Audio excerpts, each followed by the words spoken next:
Hey everyone, how you doing? It's Patrick from Vicious Computers, and welcome to a brand new full set of guides that are going to be put together in a series.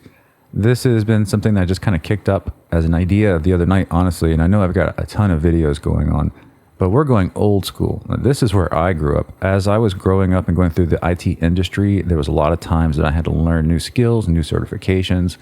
I would hunt down guys that knew what they were talking about, and back in the day, it was a lot more common to put together guides like this, like, professor classroom type stuff.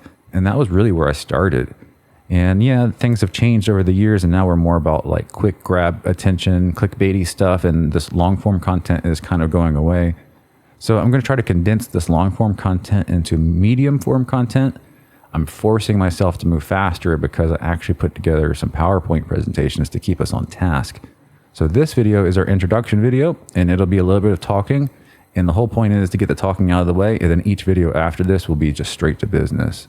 But let's go ahead and cover what this is all about. Why am I putting this series together?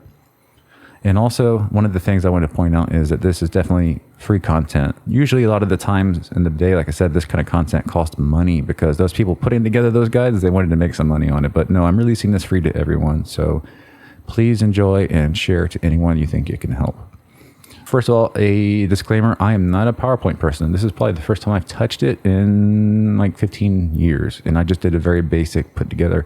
Got 2 videos done out of the whole series so far as the PowerPoints go. I haven't decided whether or not I'm going to do every video and release them at once or kind of release them as we go. So I'll have to figure that out because I'm excited to get to what we're actually going to be working on.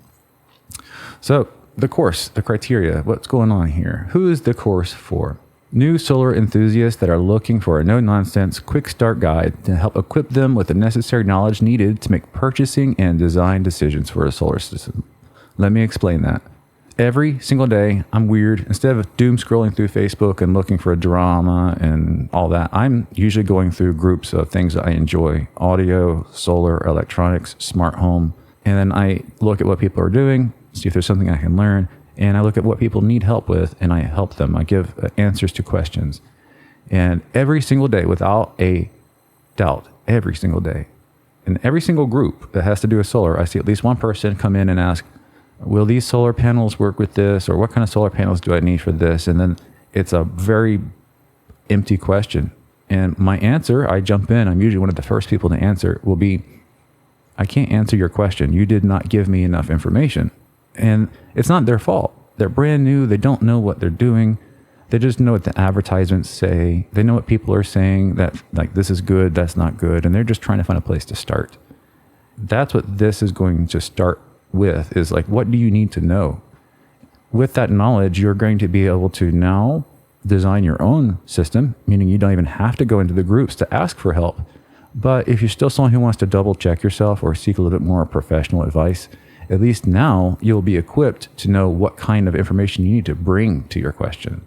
That is also it's going to help in both ways. It's going to give you the knowledge you need to help yourself, but it's going to give you the knowledge you need to get help from others. And that is priceless, because if I could just help one person a day with this video series to get past that first hitch to get started, it's going to save thousands of hours between us in the long run. And it's going to make helping people in those forums so much easier. So maybe these can get shared around or pasted or whatever at one point in time. The next thing is, though, it's not just for beginners. It's for people like me, people who are a little bit more intermediate and advanced, people who already know the basics, but there's still, even the people that know the basics, there's always something to learn. So there's a few advanced concepts that are either commonly misunderstood or sometimes people don't even know they exist. So I want to bring those situations to light and talk about them. So for the people who are not straight up beginners, there's definitely going to be something in here for you. And lastly, just to be a little bit funny, but also sort of truthful, this is for anyone. If you like to learn, sometimes you just, even if it's not something you're currently researching or interested in, it's just a cool thing to learn. Or if you just want to listen to the deranged Marine Corps version of Bob Ross talk about painting little solar panels all over the yard and making happy mistakes, that's me. I don't love my voice, but like I said, this is what I used to do with this long form content. So it's kind of a familiar place to me. And there was 1 or 2 people back in the day that said, man, I love your voice. Because I'll tell you, I actually wanted to be a radio DJ once upon a time. So, hey, there you go. Let's move on to our next slide. All right, this is where we're going to do the most talking for this intro video. Let's go over the series playlist as it is laid out right now. Obviously, the intro video, this is where we're at. We're talking about the intro to the series. The very next video that we're going to move into is the very first basics that you need to know, the most important ones.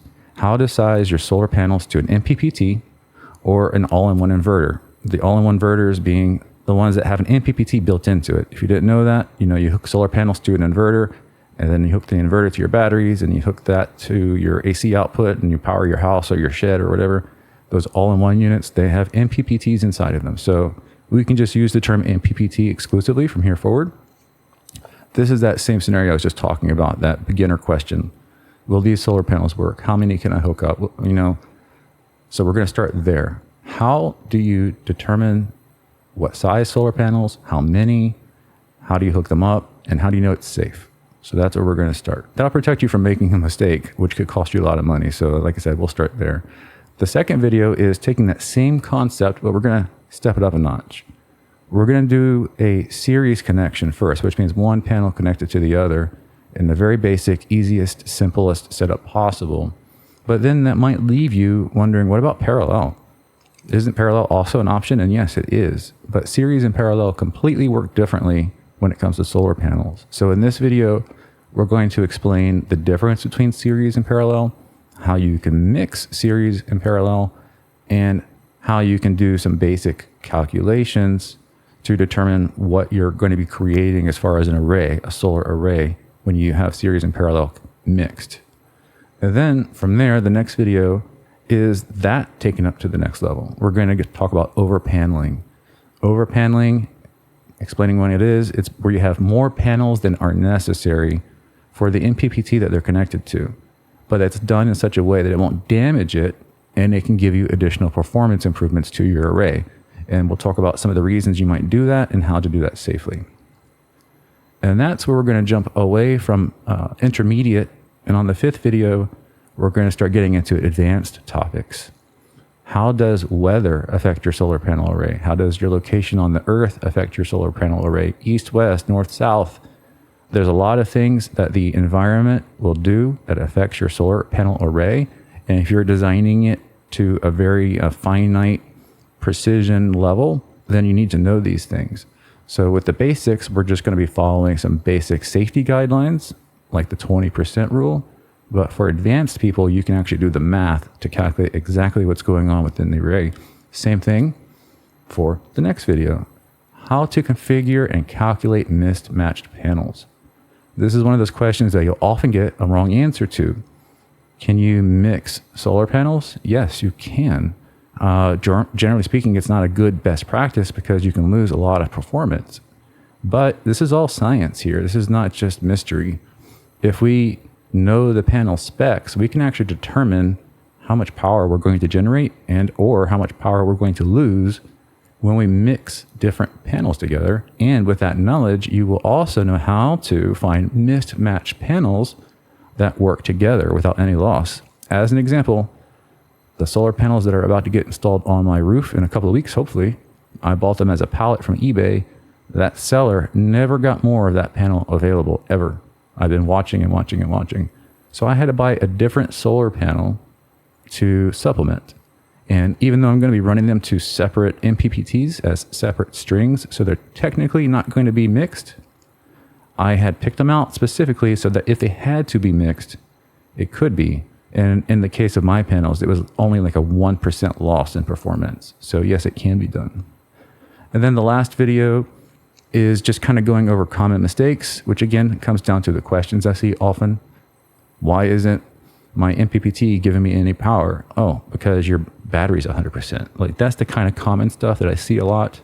I want to point those easy things out.